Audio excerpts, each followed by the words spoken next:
বিষয়বস্তু হচ্ছে মোহাম্মদ তরোয়াল, মরণ বান সহ যে কোনো বান কাটার মন্ত্র। মোহাম্মদের তরোয়াল ভিডিওর টপিক হচ্ছে মোহাম্মদের তরোয়াল মরণ বান সহ যে কোনো বান কাটার মন্ত্র। আগে মন্ত্রটি শুনেন। বিসমিল্লাহির রহমানির রহিম। ইয়া খাতামুন নবী, আল্লাহর নূরের নবী ফায়দা, বুঝিলাম আপনায়, ফাঁক পাঞ্জাতনের নাম নিলে অমুকের দেহের বিষবান, কুজ্ঞান, জাদু, আফত, বলা মুসিবত সব ফানি হয়ে যায়। 3,64,000 জোড়া বান, এসএম, কুকালাম, জাদুর টোনা যাহা আছে, লা ইলাহা ইল্লাহুর তরোয়ালে ছোটে হোক ফানা ফানা, কেটে করি খানা খানা।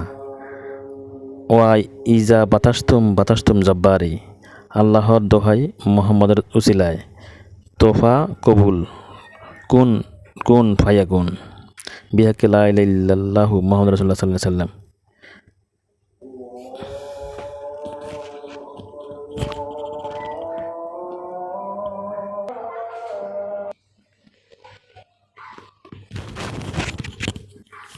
মন্ত্রটি আরেকবার শুনেন। ইয়া খাতেমুন নবী, আল্লাহর নূরের নবী ফায়দা, বুঝিলাম আপনায়, পাক পাঞ্জাতনের নাম নিলে অমুকের দেহের বিষবান, কুজ্ঞান, জাদু, আফত, বলা মুসিবত সব ফানি হয়ে যায়।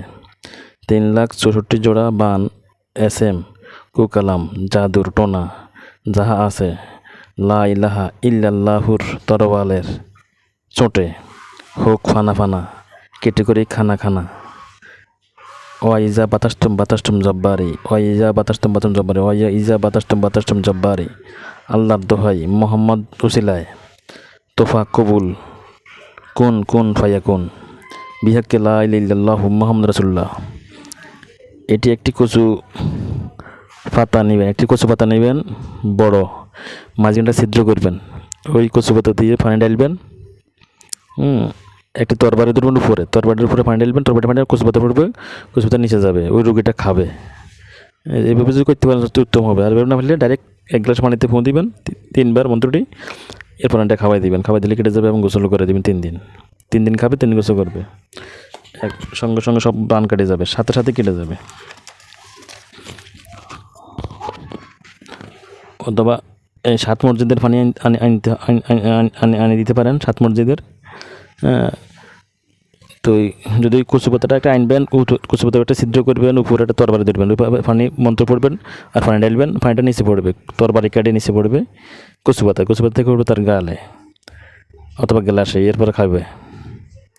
ওভাবে করলে সবচেয়ে উত্তম হয় আর কি। আর নইলে আপনি পানিতে ফুঁ দিলে খাবেলেও হবে, কিন্তু কচু পাতা করলে একবারে সাথে সাথেই রেজাল্ট 100%।